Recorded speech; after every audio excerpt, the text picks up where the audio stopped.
भौतिकी के मूल तत्व इस वीडियो व्याख्यान श्रृंखला में आज प्रस्तुत है दूसरा व्याख्यान, जिसमें हम एक विमीय शुद्ध गतिकी के बारे में, वन डायमेंशनल काइनेमेटिक्स के बारे में बात प्रारंभ करेंगे और यह उसका पहला भाग है।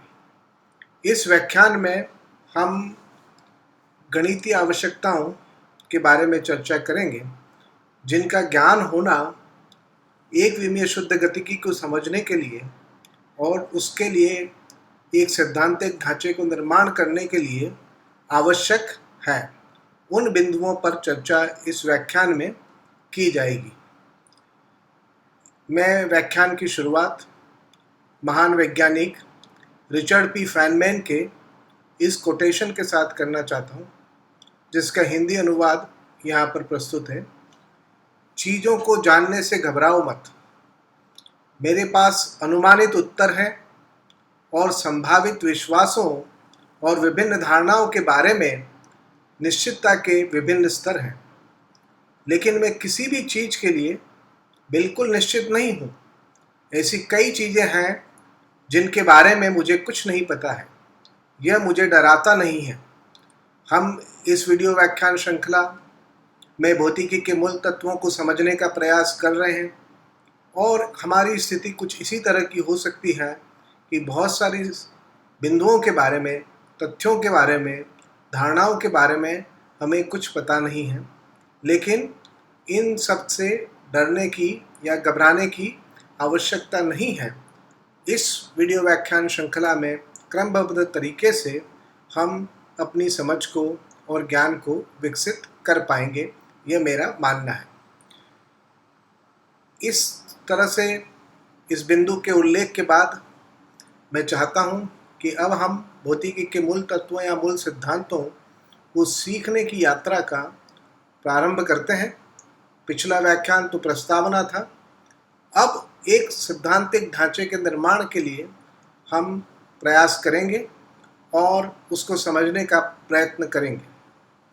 पिछले व्याख्यान में हमने इन बातों को समझा था कि विज्ञान को प्रकृति के सुव्यवस्थित अध्ययन के रूप में लिया जा सकता है और विज्ञान में दोनों ही बातें सम्मिलित हैं, वैज्ञानिक प्रयोग और वैज्ञानिक सिद्धांत, साइंटिफिक एक्सपेरिमेंट्स और साइंटिफिक थ्योरी। हमने यह भी महसूस किया और जाना कि भौतिक विज्ञान एक मौलिक विज्ञान है, जिसके आधार पर रसायन विज्ञान या अन्य उच्च विज्ञान जैसे जीव विज्ञान इत्यादि की भी व्याख्या अंततोगत्वा संभव हो सकती है। भौतिक विज्ञान और विज्ञान के सभी शाखाओं में सैद्धांतिक ढांचे का बहुत अधिक महत्व है। भौतिकी में हम उन निकायों का अध्ययन करते हैं जो भौतिकीय निकाय हैं, जिनमें भौतिकीय अभिलाक्षणिक या विशेषताएं या गुण होते हैं, और भौतिकीय अभिलाक्षणिक को हम गुणात्मक रूप से भी दर्शा सकते हैं, पर अधिकांश महत्व उन भौतिकीय अभिलाक्षणिक का है जिनका प्रयोगों में मापन संभव है और जिनको भौतिक राशि के रूप में, एक राशि के रूप में हम व्यक्त कर सकते हैं। पिछले व्याख्यान में मैंने चिरसम्मत भौतिकी की एक रूपरेखा भी प्रस्तुत की थी। उसी आधार पर हम जो विषय है उसको लेना चाहेंगे। क्योंकि ये अध्ययन की शुरुआत है, इसलिए प्रारंभ में हम सबसे सरलतम निकाय से प्रारंभ करेंगे और धीरे धीरे हम इसका विस्तार करते जाएंगे। सबसे सरलतम निकाय जिसकी कल्पना की जा सकती है वो एक कल्पनात्मक निकाय है, अर्थात वो प्रयोगों में उपलब्ध नहीं है और उसे कण कहा जाता है। मैं यहाँ पर उसे न्यूटोनियन कण कहूँगा, क्योंकि न्यूटोनियन यांत्रिकी में कण शब्द की जो अवधारणा है उसके अनुरूप यहाँ पर हम विचार करेंगे। कण शब्द से आपका अभिप्राय कई हो सकते हैं। दैनिक बोलचाल में भी इस शब्द को काम में लिया जाता है, लेकिन उन अर्थों से हमारा संबंध नहीं है। हमारा संबंध इस संदर्भ में, भौतिकी के संदर्भ में, जो न्यूटनियन कण का व्याख्या या जो परिभाषा दी गई है उसके आधार पर ही हम कण की कल्पना प्रस्तुत कर रहे हैं और कण पर विचार करेंगे। कण क्या है? कण एक बिंदु आकार, संरचना विहीन और अविभाज्य और भौतिकी अभिलाक्षणिक रखने वाला निकाय है।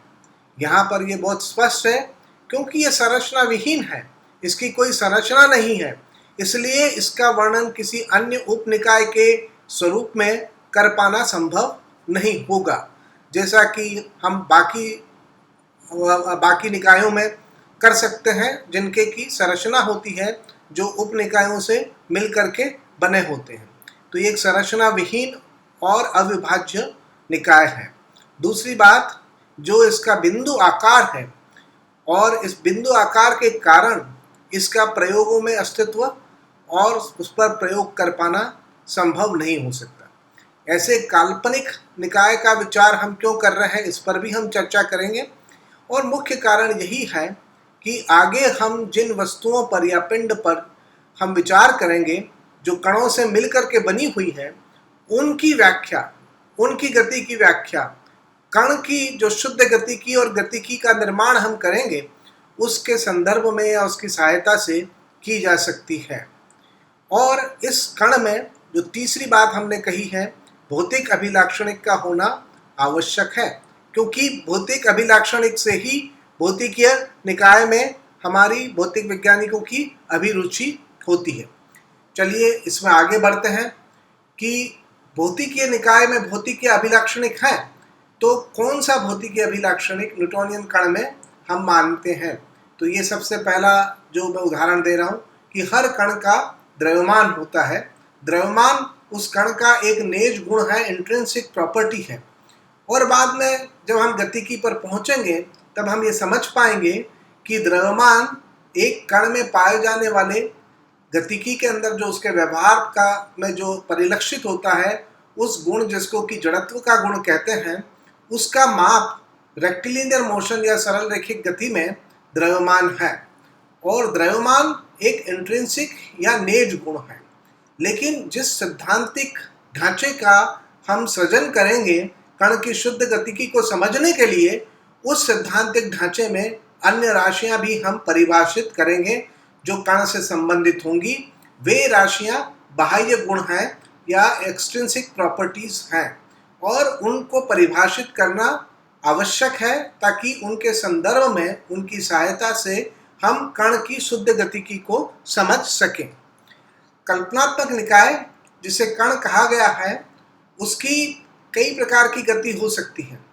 यहाँ पर हम प्रारंभ जो कर रहे हैं वो न्यूटोनियन कण की एक विमीय गति, और आज के व्याख्यान में विशेष तौर पर न्यूटोनियन कण की एक विमीय गति को प्रस्तुत या वर्णन करने के लिए किस तरह की गणित का ज्ञान होना आवश्यक है, इस पर हम चर्चा करेंगे। एक विमीय गति का वर्णन करने के लिए एक विमीय आकाश और एक विमीय समय, इनकी कल्पना की आवश्यकता या इनकी धारणा की आवश्यकता होगी। इस धारणा के बारे में, एक विमीय आकाश की धारणा, एक विमीय समय की धारणा, ये भी व्याख्यान में चर्चा में आएगा।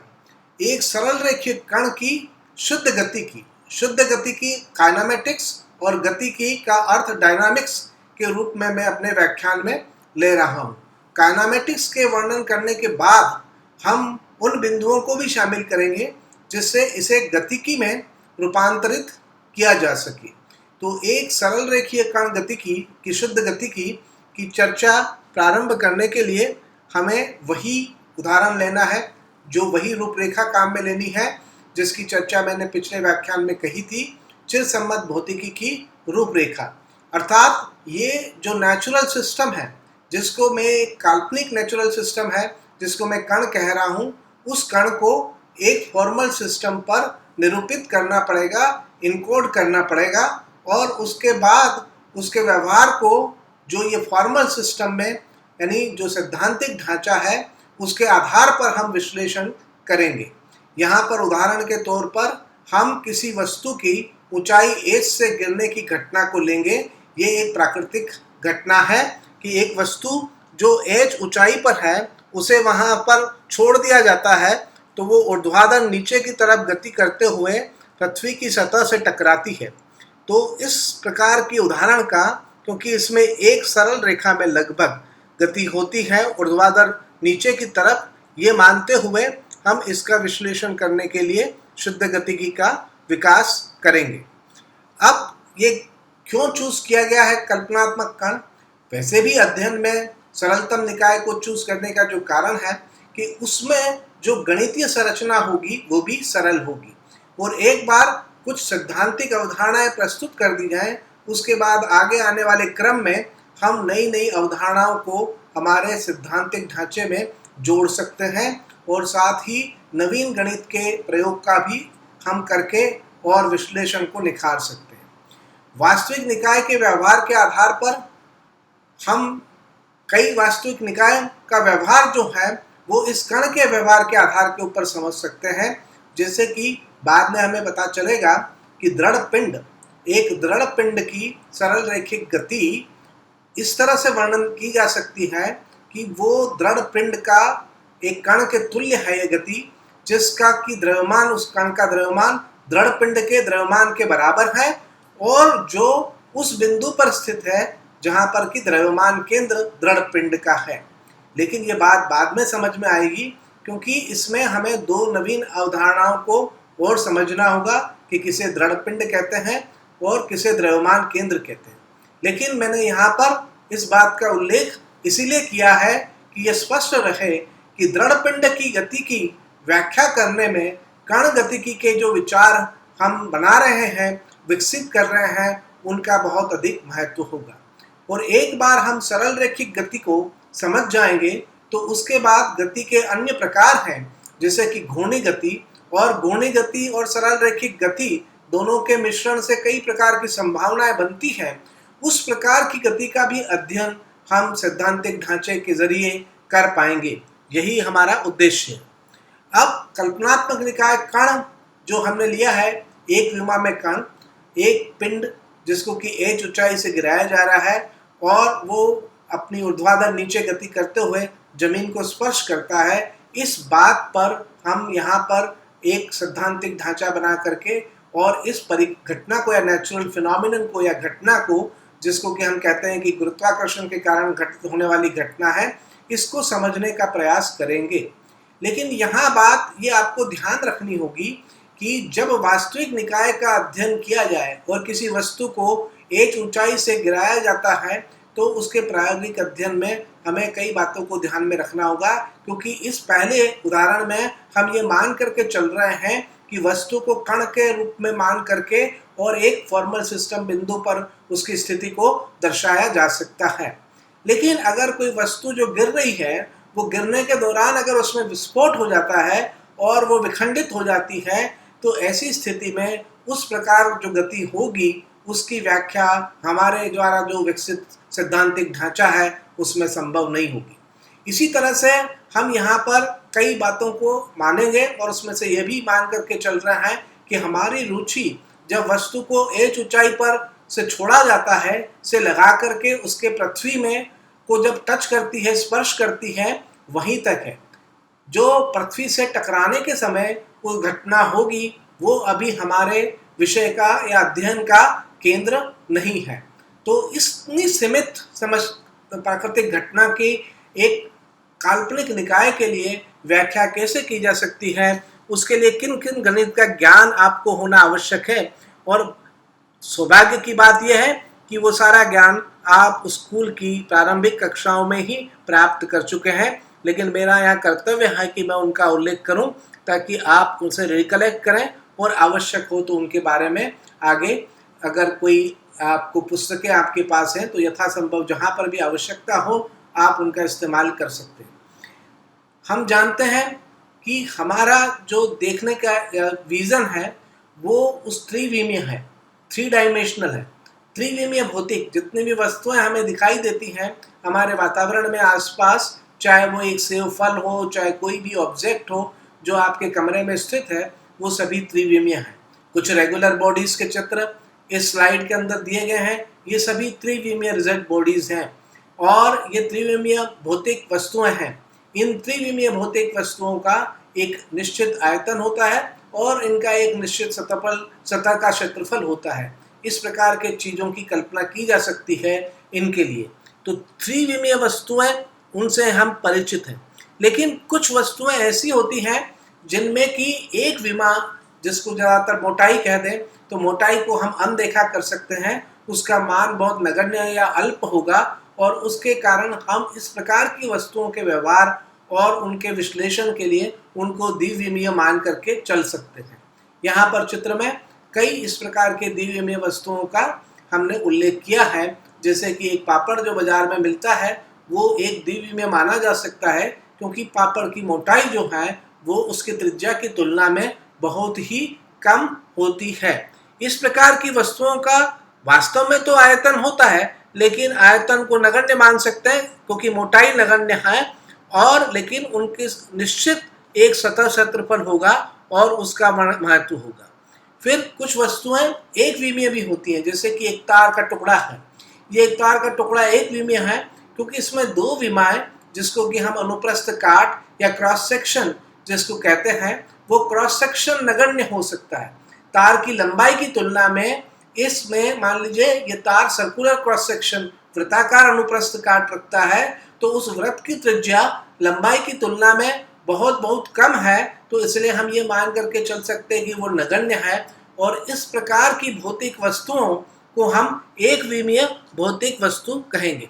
विमा जो है शब्द भौतिकी में अलग अलग जगह काम पर आएगा, इसका अर्थ भिन्न भिन्न हो सकता है। यहाँ पर हमने कहा है कि वस्तुओं की विमा यानी एक विमीय वस्तुएं, दो द्विविमीय वस्तुएं, त्रिविमीय वस्तुएं किसे कहते हैं, ये आप इस बात से भली भांति परिचित हैं। अब हम हाइपोथेटिकल सिस्टम जिसको कि कण कह रहे हैं, इसकी तो कोई विमा नहीं है क्योंकि इसकी कोई लंबाई, इसकी कोई चौड़ाई, इसकी कोई मोटाई नहीं है, क्योंकि इसका एक बिंदु आकार है। तो ये एक तरह से विमा विहीन वस्तु या निकाय है, अगर उसी क्रम के अंदर हम विचार करते हैं।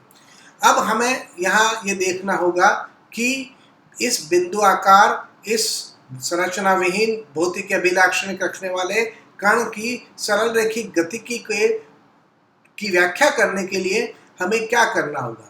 तो जैसा मैंने पहले भी कहा कि हमें एक विमीय आकाश या अंतरिक्ष कहें, इंग्लिश में शब्द स्पेस, वन डायमेंशनल स्पेस और वन डायमेंशनल टाइम, इसकी कल्पना करनी होगी। और इस व्याख्यान में मैं इन्हीं जो मूल बातें हैं इनसे संबंधित उन्हीं पर महत्व दे रहा हूँ, और उसके लिए क्या गणित आवश्यक है उसकी चर्चा करने जा रहा हूँ। सबसे पहले जो गणित बहुत महत्वपूर्ण है, इसका विकास यूक्लिड ने, जो कि ईसा पूर्व हो गए 365 वर्ष पूर्व, जिनका ईसा के जन्म माना जाता है, जो एक महान ग्रीक गणितज्ञ थे, उनके द्वारा, और उन्हें हम जो है फादर ऑफ ज्योमेट्री अर्थात एक तरह से ज्यामिति के पिता या उनको फाउंडर ऑफ ज्योमेट्री, ज्यामिति के संस्थापक के तौर पर मान सकते हैं। ये टॉलमी फर्स्ट के समकालीन थे। उस समय में भारत में समकालीन उनके व्यक्ति जिनको की प्रसिद्धि मिली, उनमें चाणक्य का नाम आता है, चंद्रगुप्त मौर्य का नाम आता है, और इनके बाद भारत में भी महान गणितज्ञ आर्यभट्ट जो हुए, उनमें और यूक्लिड में एक बड़ा समय अंतराल है, 850 साल लगभग मान लें, 841 साल बाद जो है वो आर्यभट्ट का जन्म होता है। तो यूक्लिड जो है एक महान गणितज्ञ है, और उन्होंने गणित की एक शाखा जिसको हम कहते हैं यूक्लिडियन ज्योमेट्री, उसका विकास किया। यूक्लिडियन ज्योमेट्री का विकास करने के लिए, को प्रस्तुत करने के लिए उन्होंने जो पद्धति काम में ली वो अभिग्रहित प्रणाली है या एक्सोमेटिक सिस्टम है। एक्सोमेटिक गणित, अभिग्रहित गणित, इसका विशेष महत्व है। गणित की अधिकांश शाखाओं में यही तरीका गणित के विकास के लिए काम में लिया जाता है। ये परिभाषा, अभिग्रहित और अवधारणा पर आधारित तथा उसके बाद जो प्रमेय और उनके उपप्रमेय इत्यादि सिद्ध किए जा सकते हैं, उस पर आधारित गणित की संरचना होती है। जैसे कि हमने देखा कि इस यूक्लिड ने के जो पहली पुस्तक लिखी एलिमेंट्स, उस एलिमेंट पुस्तक में ही उन्होंने सबसे प्रारंभ में जो अवधारणाएं हैं, जो धारणाएं हैं, जो कल्पना, जिनकी परिभाषाएं हैं, उनके रूप में उन्होंने उनको प्रस्तुत किया, नोशंस को। जैसे कि कण एक नोशन है, और उस कण की कल्पना उन्होंने इस पहली परिभाषा में दी कि कण, या सॉरी कण मैं गलत कह गया हूँ, बिंदु एक जो है गणितीय नोशन है, और एक बिंदु वह है जिसका कि कोई भाग नहीं होता है, वो अविभाज्य है। बिंदु कण की तरह अविभाज्य है। कण और बिंदु में अंतर यह है कि कण एक भौतिक निकाय है और बिंदु एक गणितीय संकल्पना है या गणितीय धारणा है या गणितीय नोशन है, और बिंदु और कण दोनों ही अविभाज्य हैं। इसलिए निश्चित तौर पर जो सैद्धांतिक ढांचा हम काम में लेंगे उसमें कण को जब हम एनकोड करेंगे तो वो बिंदु पर एनकोड करेंगे, ये आपने अनुमान लगा लिया होगा। फिर इसके आगे की कई परिभाषाएं यूक्लिडियन ज्यामिति में दी गई है, और यूक्लिडियन ज्यामिति का अध्ययन आपने कक्षाओं में पहले कर ही लिया है स्कूल स्तर के ऊपर। और यहाँ पर मैं रेफरेंस के तौर पर कहना चाहता हूँ कि अगर आप इसको रिवाइज करना चाहते हैं तो एनसीईआरटी की 11वीं की जो पुस्तकें हैं गणित की, उसमें चैप्टर 5 में अध्याय 5 में यूक्लिड की ज्योमेट्री का वर्णन और उस पर टिप्पणी आदि की गई है, जिससे आप अपने आप को जरूर परिचित करा लें। यहाँ इन बात का महत्व है कि यूक्लिड ने एक ज्यामिति का विकास किया और ये ज्यामिति हमारे लिए अध्ययन में आवश्यक और सहायक होगी। इस ज्यामिति का ज्ञान होना जो अध्ययन अभी हम कर रहे हैं और जिसको आगे हम बढ़ाएंगे उसके लिए बहुत ही आवश्यक है। ये बात आपको ध्यान रखनी होगी कि कई नवीन अवधारणाएं जो बहुत जल्दी मैं प्रस्तुत करने जा रहा हूँ वो यूक्लिड के काल के बहुत साल बाद हुई है, क्योंकि गैलीलियो गैलीली 1564 से 1642 के बीच में जीवित थे और सर आइजक न्यूटन 1643 से 1723 के बीच में थे। सौभाग्य से जो यूक्लिड की जो मैन्युस्क्रिप्ट थी वो किसी न किसी फॉर्म में उपलब्ध रही होंगी, और उन्हीं के आधार पर जो है 1570 में ये जो किताब एलिमेंट्स, जिसका कि चित्र मेरे चित्र के ऊपर आपको दिखाई दे रहा होगा, वो प्रकाशित की गई और उसमें इन डेफिनेशंस का, परिभाषाओं का, एक्सियोम्स का और थ्योरम्स का सबका उल्लेख है। तो ये बात आपको समझनी होगी कि हर गणित, चाहे वो यूक्लिडियन ज्यामिति हो चाहे अन्य गणित हो, वो एक मानव रचित ज्ञान है, वो मानव के द्वारा गढ़ा जाता है, गणित को कंस्ट्रक्ट किया जाता है। Mathematics is constructed, it is not a natural thing. तो गणित जो है वो कण या अन्य किसी वस्तु, जिनको हम कह सकते हैं जिनका जो भौतिक निकाय होते हैं जिनका प्रकृति में अस्तित्व है, ऐसे गणित की जो धारणाएं हैं उनके अस्तित्व का अर्थ नहीं है। गणित को गढ़ा जाता है और एक्सियोमेटिक यानी अभिग्रत आधारित प्रणाली में किसी भी गणित को गढ़ने की प्रक्रिया क्या है, उसी आधार पर अगर आप गणित को समझते हैं और गणित को गहराई से समझ पाते हैं, अन्यथा आप केवल कुछ गणितीय विधियों से परिचित हो पाते हैं। तो एक्सियोमेटिक यानी अभिग्रहित प्रणाली में जो गणित के अंदर परिभाषाएं दी जाती हैं और उसके बाद अवधारणा और अभिग्रहित होते हैं, और उसके बाद उसमें तार्किक रूप से लॉजिकल एनालिसिस से व्युत्पन्न डेराइव्ड थ्योरम्स, जिसको हम सिद्धांत कह दें या प्रमेय कह दें, और प्रमेय का लिमा यानी लिमा जो है वो होती हैं और कॉरोलरीज होती हैं। तो यहाँ पर ये ध्यान में रखना होगा कि अभिग्रहित जो है एक्सियोम्स में उसे कह रहा हूँ जो कि सर्वव्यापी सत्य कथन है, उन्हें सिद्ध करने की कोई आवश्यकता इस प्रणाली के अंदर नहीं मानी जाती है। परिभाषित धारणा का अर्थ उनके बारे में अभिग्रहित गणों से ज़्यादा स्पष्ट होता है, जिन्हें हम स्वयं सिद्ध मान करके चलते हैं। लेकिन कोई भी गणित जिसका के निर्माण करें उसके लिए ये आवश्यक है कि वो कंसिस्टेंट होनी चाहिए, यानी वो सुसंगत होनी चाहिए और उसमें कॉन्ट्राडिक्शन या विरोधाभास उत्पन्न नहीं होना चाहिए। ऐसी गणित जो कि कंसिस्टेंट नहीं है या विरोधाभासी है, उसका विज्ञान के अंदर कोई महत्व नहीं है। और हम यहाँ पर विज्ञान में और विज्ञान को समझने में जो गणित आवश्यक है उसी का उल्लेख समय समय पर करते हैं। तो इसलिए गणित का हमारे लिए सुसंगत और विरोधाभासी नहीं होना, दोनों ही बातें आवश्यक हैं।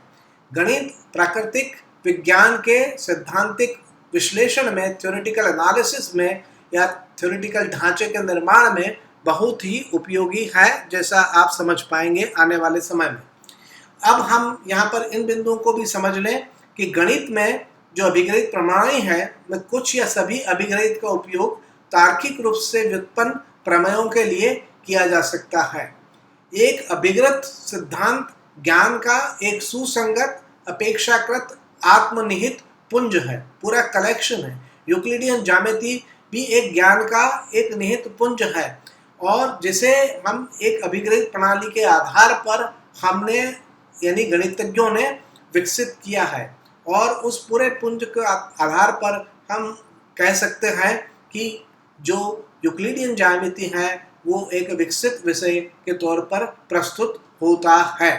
एक अभिग्रहित प्रणाली जो पूरी तरह से वर्णित है उसको एक औपचारिक सिस्टम या फॉर्मल सिस्टम या औपचारिक निकाय मान सकते हैं और हमने बताया था पहले कि नेचुरल सिस्टम को औपचारिक सिस्टम पर फॉर्मल सिस्टम पर निरूपित करना है, एनकोड करना है, तो उसके लिए ये एक दावेदार हो सकती है। लेकिन जो उदाहरण हम लेकर के चल रहे हैं उस उदाहरण की व्याख्या में जो यूक्लिडियन ज्यामिति है वो अपने इसी स्वरूप में हमारे लिए पर्याप्त नहीं है और इसलिए हमें अन्य विधाओं का भी, अन्य गणित की शाखाओं का भी अध्ययन करना होगा। इसमें से एक जो कि आप बहुत प्रारंभिक स्तर से ही परिचित हैं, अंक प्रणाली, नंबर सिस्टम। अंक एक ऐसी अवधारणा है जिसके बारे में मैं यहाँ पर कुछ कहूँ तो कोई आवश्यक नहीं है कुछ भी ज़्यादा कहना, क्योंकि आप अंकों का प्रयोग स्कूल में अंक गणित के पाठ्यक्रम से करते आ रहे हैं और आप उससे भली भांति परिचित हैं।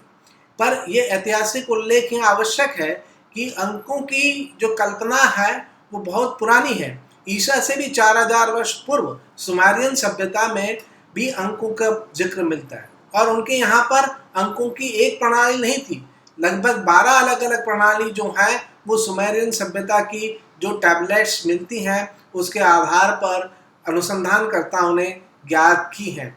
और एक प्रणाली ऐसी भी थी जिसका कि आधार 60 था, जिसको सेक्सिजिमल प्रणाली कहते हैं, जिसका चित्र मेरे वीडियो के ऊपर आपको दिखाई दे रहा होगा। तो ये सेक्सिजिमल जो है, अभी हम जिस प्रणाली को हमारे ज़्यादातर दैनिक बोलचाल में काम में लेते हैं अंकों को व्यक्त करने के लिए, वो दशमलव स्थितीय प्रणाली या डेसिमल पोजिशनल सिस्टम है।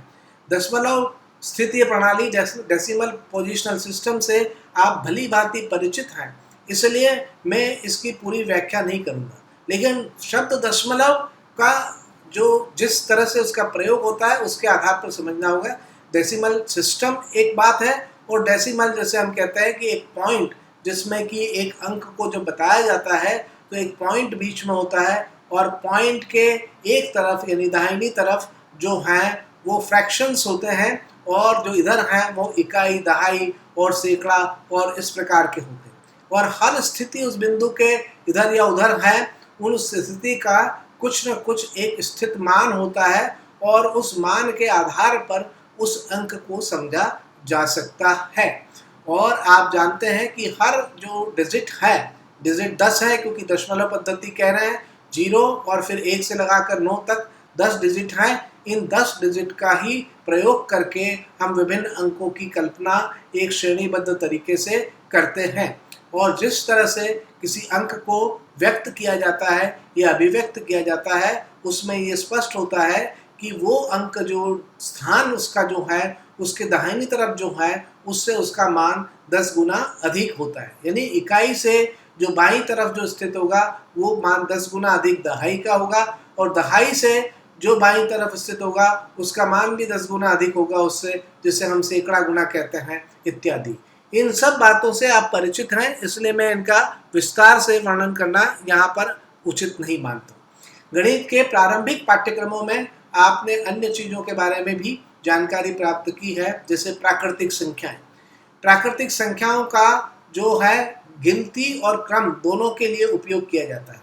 जैसे कि हम कहते हैं महाभारत में 5 पांडव हैं, तो यहाँ जो प्राकृतिक संख्याएं हैं वो गिनती के रूप में काम में आ रही हैं। और अगर हम कहते हैं कि भारत की अर्थव्यवस्था दुनिया की 6ठी सबसे बड़ी अर्थव्यवस्था है, तो यहाँ पर जो अंक का प्रयोग किया जा रहा है वो क्रम को व्यक्त करने में किया जा रहा है। इंग्लिश में जो चीज़ें गणना के अंदर या गिनती में काम में आती हैं उन संख्याओं को कार्डिनल नंबर कहते हैं और जो संख्याएं जो हैं वो क्रम निर्धारण के हिसाब से उपयोगी होती हैं और काम में ली जाती हैं उनको क्रमवाचक संख्याएं कहते हैं। विभिन्न संख्याओं के में अंतर होता है और कुछ संख्याएं ऐसी भी हैं जो क्रमवाचक नहीं है। तो कई प्रकार की संख्याओं की गणितीय अवधारणा आपने छोटी कक्षाओं में पढ़ी है। प्राकृतिक संख्याएं जो 1 से शुरू होती हैं, 1 2 3 4, और आप इसको लगातार अनंत तक ले जा सकते हैं। इसके साथ ही एक कल्पना की गई जिसमें भारत का भी योगदान माना जाता है, जो शून्य की कल्पना है। और ये आपको जानना होगा कि शून्य बहुत महत्वपूर्ण है, क्योंकि बिना शून्य के प्राकृतिक संख्याओं से एक सुसंगत, एक कंसिस्टेंट मैथमेटिक्स का निर्माण नहीं हो सकता है। कंसिस्टेंट मैथमेटिक्स के लिए शून्य की आवश्यकता है। तो शून्य और प्राकृतिक संख्याओं को मिला दें तो जो संख्याएं बनती हैं उनको पूरी संख्या या होल नंबर कहते हैं। और इस नंबर में जो संख्या है, क्योंकि शून्य की अवधारणा के बाद अगर हम देखते हैं कि 5 है तो उसके साथ एक -5, एक ऋणात्मक 5 और संबंधित किया गया। वो इस तरह से कि 5 और ऋणात्मक 5 का योग करने पर शून्य प्राप्त होता है। शून्य को एडिटिव आइडेंटिटी माना गया। तो इस प्रकार से ऋणात्मक संख्याओं की कल्पना आई, और ऋणात्मक संख्याओं और पूरी संख्याओं को जोड़ दें तो जिसे हम इंटीजर्स या पूर्णांक कहते हैं वो प्राप्त होते हैं। इस तरह से आपने पिछले भागों में देखा है कि इन संख्याओं के बारे में आप स्कूल में अध्ययन कर चुके हैं, लेकिन अधिकांश इनका ज्ञान होना आवश्यक है। लेकिन ये संख्याएं के आगे बढ़ कर के जो कल्पनाएं हैं वो हमारे लिए उपयोगी हैं। और उसमें से अगली कल्पना जो आपने पढ़ी है वो परिमेय संख्या या रेशनल नंबर्स की है। एक रेशनल नंबर को दो पूर्णांकों के अनुपात के रूप में व्यक्त किया जाता है, जैसे कि 3/7। 3/7 एक परिमेय संख्या है। इसी तरह से 22/7 भी एक परिमेय संख्या है। और ये हर परिमेय संख्या भी एक वास्तविक संख्या है। लेकिन कुछ वास्तविक संख्याएं ऐसी होती हैं जो परिमेय संख्या नहीं है, अर्थात जिनको कि अनुपात के रूप में व्यक्त नहीं किया जा सकता है। उन संख्याओं को अपरिमेय संख्या या इर्रेशनल नंबर कहते हैं। हमारे लिए भौतिक शास्त्र में, और जो विशेष तौर पर अब जिस ढांचे का हम निर्माण करने जा रहे हैं, उसमें सबसे अधिक महत्व जो है वो वास्तविक संख्याओं का है। और वास्तविक संख्याओं को इंग्लिश में रियल नंबर्स कहते हैं। तो रियल नंबर्स हमारे लिए बहुत महत्वपूर्ण हैं। ये जो रियल नंबर्स हैं ये बेशुमार हैं। ये अनकाउंटेबल सेट, बेशुमार सेट बनाते हैं। जबकि जो नंबर है रेशनल नंबर जो है, जो तर्क संगत या परिमेय संख्या है, वो काउंटेबल सबसेट है रियल नंबर का। और इरेशनल या अपरिमेय संख्याएं जो हैं वो अनकाउंटेबल सेट हैं या बेशुमार सेट हैं। ये गणितीय अवधारणाएं हैं। तो इस प्रकार से अंक प्रणाली का ज्ञान होना भी आवश्यक है सभी संख्याओं का। और विशेष तौर पर मैं जो आगे बातें कहने जा रहा हूँ और उनमें जो महत्व होगा उसमें हमारे लिए रियल नंबर्स का। तो रियल नंबर्स की पूरा एक गणित है, और उस गणित को समझना हमें बहुत ही आवश्यक है। उनके क्या गुण हैं, उनसे संबंधित क्या एक्सियोम्स हैं, या क्या हमने प्रमेय और उपप्रमेय स्थापित कर चुके हैं, उन सभी का ज्ञान होने पर आगे गणितीय विश्लेषण करने में सरलता रहेगी।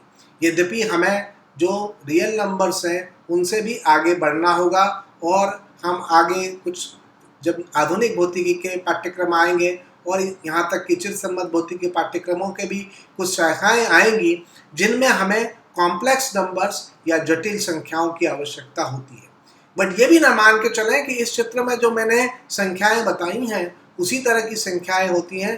कई भिन्न तरह की अंक संख्याएं या प्रणाली की कल्पना गणितज्ञों ने की है, और वो भौतिकी में महत्वपूर्ण भी हैं। जब हम उच्च ऊर्जा भौतिकी पर आएंगे तो ग्रासमैनियन संख्याओं की भी बात होगी, और ये ग्रासमैनियन संख्याएं जो हैं वो बहुत महत्वपूर्ण हैं। इनका व्यवहार जो ये बाकी संख्याएं हम जहाँ यहाँ पर लिख रहे हैं उनसे काफ़ी भिन्न है। तो अंक प्रणाली का एक विशेष महत्व है, और आपसे अपेक्षा यही है कि आप वास्तविक संख्या यानी रियल नंबर्स और उससे संबंधित गणित से अपने को परिचित करा लें। जब हम रियल नंबर्स की गणित का विकास कर पाए तो उसके साथ ही एक संभावना बनती है, और वो नई संभावना जिसको कहा जाता है बीज गणित। बीज गणित में क्या है कि अंकों की जगह अक्षरों को संकेत के रूप में काम में ले जाता है, और अक्षर उन अंकों में से किसी भी अंक का मान उसका हो सकता है। अक्षर भिन्न भिन्न मान प्राप्त कर सकते हैं और उसके आधार पर विश्लेषण किया जाता है। यह गणित में बड़ा क्रांतिकारी योगदान था जो 9वीं शताब्दी के अंदर हुआ। और आप देखते हैं कि इस महान गणितज्ञ ने, मोहम्मद इब्न मूसा अल-ख्वारिज़मी ने जो है इस नई शाखा को जन्म दिया। लेकिन हम जानते हैं कि अलजबरा या बीजगणित जो है वो हमारे पाठ्यक्रम में है। आप अलजबरा में सबसे पहले हो सकता है कि क्वाड्रेटिक इक्वेशन जो द्विघात समीकरण है और उसको हल करने की पद्धति इत्यादि चीज़ें आप अपने स्कूल पाठ्यक्रम में सीख चुके हैं। बीजगणित का ज्ञान होना आवश्यक है। बीजगणित के सहायता से ही हम, जैसे कि वृत्त में जितने भी बिंदु होते हैं वो किस समीकरण को संतुष्ट करते हैं वो भी व्यक्त किया जा सकता है। उसके ऊपर आगे अभी हम आएंगे, केवल उसे बीजगणित नहीं माने। तो इस बात को समझने के लिए कि वृत्त की व्याख्या करनी है तो एक महान दार्शनिक, एक महान गणितज्ञ, एक महान विचारक जो हुए, जिनको कि रेने डेस्कार्टेस या रेने डेकार्ते कहते हैं, वो महान गणितज्ञ ने एक नई प्रकार की ज्यामिति को जन्म दिया। और ये ज्यामिति जो यूक्लिडियन ज्यामिति और जो बीजगणित है उन दोनों को मिलाकर के, यानी उनका विवाह करा करके, अर्थात उनमें लिंक स्थापित करके, तो इन्होंने एक बहुत बड़ा ब्रेक थ्रू हमें विज्ञान के लिए दिया। और अगर ये ब्रेक थ्रू नहीं होता तो शायद विज्ञान की इतनी प्रगति नहीं हो पाती। और वो यह है कि बीजगणित और ज्यामिति के मिलन से किस तरह से ज्यामिति को, यूक्लिडियन ज्यामिति जो महत्वपूर्ण है, उसको भौतिक विज्ञानी आसानी से अपने भौतिक विज्ञान में काम में ले सकते हैं। तो हमारे लिए जो अधिक, जैसे बहुत जल्दी आपको स्पष्ट होने वाला है पाठ्यक्रम में, कोऑर्डिनेट ज्योमेट्री का ज्ञान होना आवश्यक है। Euclidean geometry, number system, real algebra और उसके बाद हम कहते हैं कोऑर्डिनेट ज्योमेट्री। मैंने यद्यपि जिक्र नहीं किया है, लेकिन गणित की एक आधारभूत शाखा सेट थ्योरी भी है और उस सेट का थ्योरी का भी कुछ ज्ञान होना आवश्यक है। मैं पहले ही कह चुका हूँ आपसे कि प्रकृति जो है उसको सभी प्राकृतिक निकायों का सेट माना गया है। जहाँ और अधिक स्पष्ट करना आवश्यक होगा मैं उस पर भी चर्चा करूँगा। अब मैं आता हूँ जो मुख्य बात है जिसमें मेरी रुचि है, जो एक विमीय शुद्ध गतिकी के समझने के लिए आवश्यक है, और वो है यूक्लिडियन स्पेस और यूक्लिडियन आकाश, जो भी आप कहना चाहें। मैं यहाँ पर अंग्रेजी शब्द ही पसंद करूँगा, यूक्लिडियन स्पेस। स्पेस क्या है? स्पेस बिंदुओं का सेट है। बिंदु की कल्पना यूक्लिड ने अपने अवधारणाओं में दी है। उसी कल्पना को हम साथ में लें और सारे जितने भी बिंदु संभव हैं उन सब बिंदुओं को मिल करके जो चीज़ बनती है, जो सेट बनता है, वो स्पेस के तौर पर परिभाषित होता है। यानी स्पेस में बिंदु स्थित होते हैं, ऐसा हम कहते हैं। तो जो डेकार्टे ने काम किया कि बिंदु का जो वर्णन है वो निर्देशांकों के रूप में किया जाएगा और निर्देशांक अंक हैं। और यहाँ पर क्योंकि हम रियल स्पेस की बात कर रहे हैं, one dimensional Euclidean real space, एक विमीय यूक्लिडियन वास्तविक आकाश, और इसलिए यहाँ पर जो निर्देशांक होंगे उनके मान एक वास्तविक संख्या होंगे। तो ये महत्व समझ में आ गया कि ज्यामिति में कोई भी जो बिंदु है उस बिंदु का वर्णन कोऑर्डिनेट ज्योमेट्री में हम एक निर्देशांकों के माध्यम से कर सकते हैं। इसीलिए कोऑर्डिनेट ज्योमेट्री को निर्देशांक ज्यामिति भी कहा जाता है, इसको कार्तिकेय ज्यामिति भी कहा जाता है हिंदी में। अब हम यहाँ पर देखेंगे कि जो आकाश है या स्पेस है उसकी विमा होती है, और उसकी विमा का निर्धारण किस तरह से होगा कि एक विमीय आकाश वो है जिसमें किसी बिंदु को, उसकी स्थिति को बताने के लिए हमें एक निर्देशांक की आवश्यकता होती है। इसी तरह से द्विविमीय आकाश वो है जिसमें कि दो विमा की आवश्यकता होती है, दो निर्देशांकों की आवश्यकता होती है। त्रिविमीय आकाश वो है जिसमें कि तीन निर्देशांकों की आवश्यकता होती है। और क्योंकि जितने भी वस्तुएं आप अपने दैनिक जीवन में देख रहे हैं वो त्रिविमीय वस्तुएं हैं, तो शायद आपको यही संतोष प्राप्त हो जाए, लेकिन भौतिकी का आगे के अध्ययन में हमें स्पष्ट होगा कि हम इसी बात को आगे जनरलाइज या व्यापकीकरण करेंगे। और एन विमीय आकाश में एन निर्देशांक होते हैं, और ये n विमीय आकाश, चाहे n की संख्या का मान 10 हो, चाहे 11 हो, चाहे 15 हो, चाहे 25 हो, ये सब भी भौतिकी के लिए बहुत महत्वपूर्ण है। यहाँ तक कि n का मान जो एक कल्पना हमारी है गणित के अंदर अनंत, उस अनंत के बराबर भी हो सकता है। तो जो आकाश है उसकी विमा होती है, और अगर आपको विमा का पता है तो उसका का मतलब है कि कितने न्यूनतम निर्देशांकों की आवश्यकता होगी किसी कण की किसी बिंदु की स्थिति को बताने के लिए, उसको आप समझ सकते हैं। तो यहाँ पर यह भी स्पष्ट है कि निर्देशांक का कोई वास्तविक संख्या होना आवश्यक नहीं है। तो कोई स्पेस जो है वो यूक्लिडियन कॉम्प्लेक्स स्पेस भी हो सकता है, लेकिन हम अब हमारे को सीमित कर रहे हैं यूक्लिडियन रियल स्पेस तक, और उसका अर्थ केवल इतना ही होगा कि निर्देशांक जो हैं वो वास्तविक संख्याएं होंगी। वास्तविक संख्या में पहले ही बताया जा चुका है, परिमेय और अपरिमेय दोनों प्रकार की संख्याएं सम्मिलित हैं।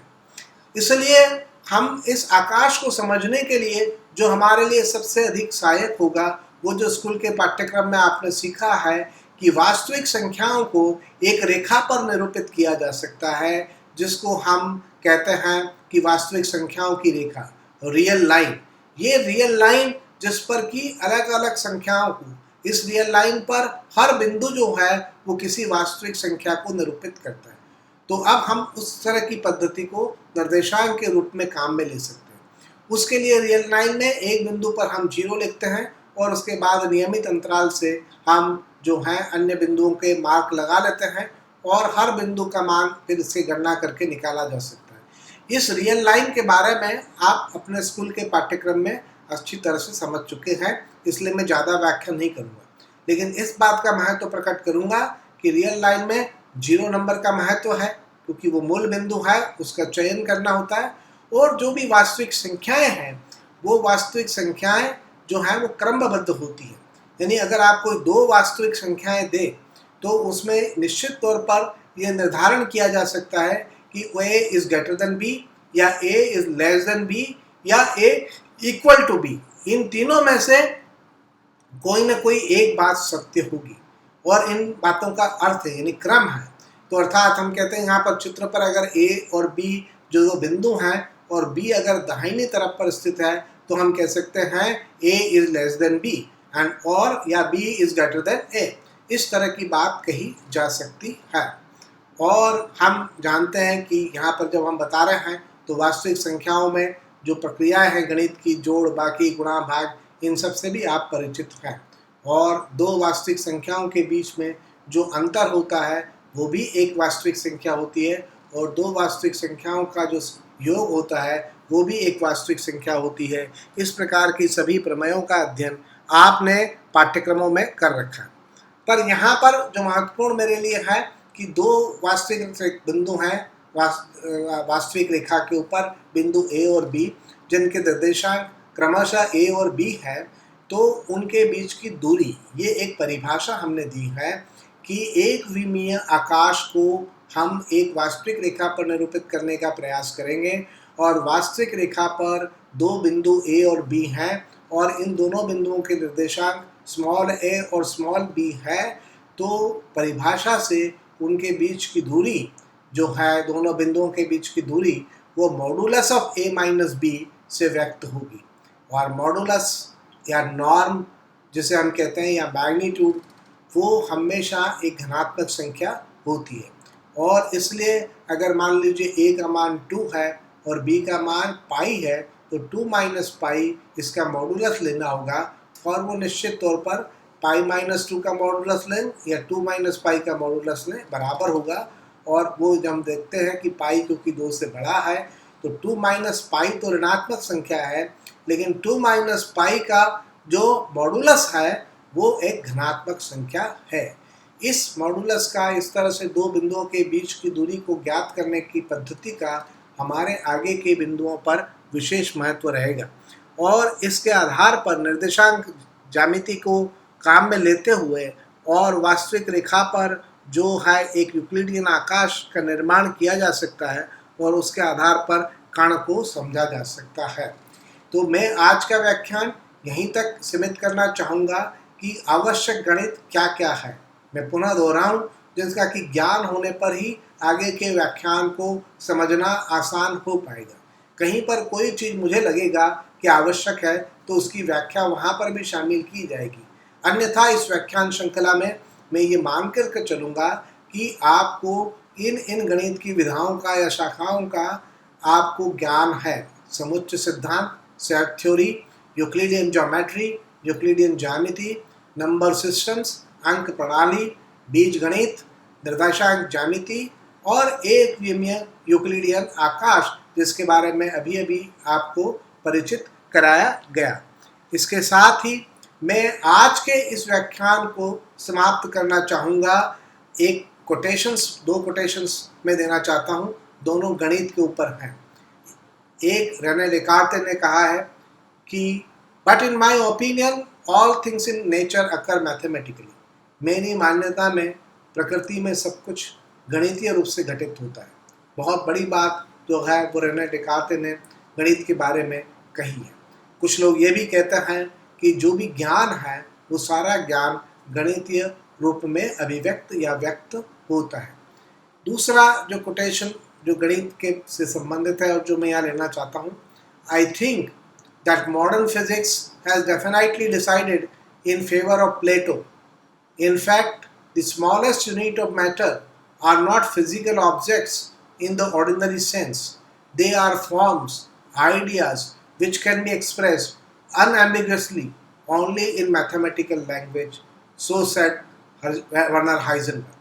जो क्वांटम यांत्रिकी के एक संस्थापकों में से एक हैं वर्नर हाइजेनबर्ग, उन्होंने कहा है कि जो बात प्लेटो ने एक तरह से इंगित की थी वो ये सत्य है कि आधुनिक भौतिकी में बिना गणितीय संकल्पनाओं का, और बहुत सारी बातें ऐसी हैं जिनको समझना, जिनकी व्याख्या को अपने मानस पर पटल पर स्थापित करना, ये केवल गणितीय स्वरूप के आधार पर ही संभव है, गणित की भाषा के इस्तेमाल के आधार पर ही संभव है।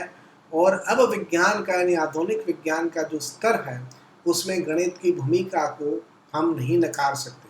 और इसीलिए मेरी अपील यहाँ पर इसको उल्लेख करने का कारण यही है कि बिना गणित के उपयुक्त ज्ञान के भौतिकी के मूल तत्वों को समझ पाना संभव नहीं है। बहुत सारे मूल तत्व जब आगे हम कोर्स में बढ़ेंगे तो अग्रिम स्तर पर मॉडर्न फिजिक्स और उसमें भी उच्च स्तर पर हम पाएंगे कि भौतिकी को समझने के लिए पहले गणित को सीखना होता है और गणित की भाषा में ही हम भौतिकी की अवधारणाओं को, भौतिकी के वर्णन को समझ पाते हैं। अगली जो मैं व्याख्यान दूंगा वो इसी श्रृंखला यानी kinematics of particle in one dimension और काइनेमेटिक्स इन वन डायमेंशन उसका दूसरा भाग होगी, और जिसमें हम पहली बार, क्योंकि अभी तक तो हमने केवल गणित ढांचे की बात की है, जिसमें पहली बार एक भौतिकीय राशि लेंथ की परिभाषा और उस पर विस्तृत चर्चा करेंगे। आपसे पुनः अनुरोध है कि अगर आप इस व्याख्यान श्रृंखला से जुड़े रहना चाहते हैं तो मेरे YouTube चैनल A4 साइंस को आप सब्सक्राइब करें और जो नीचे आपको एक बेल बटन दिखाई देता है उस पर क्लिक करें ताकि आपको नोटिफिकेशंस मिलते रहें। जब भी मैं नया वीडियो अपलोड करूंगा उसकी जानकारी आपको मिल जाएगी।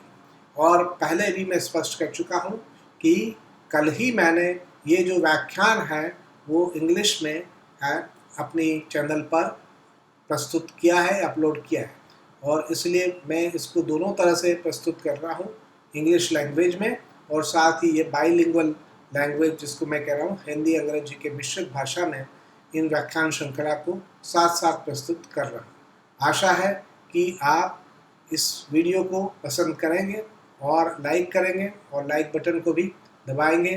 धन्यवाद। अगले व्याख्यान में आपसे फिर मुलाकात होगी।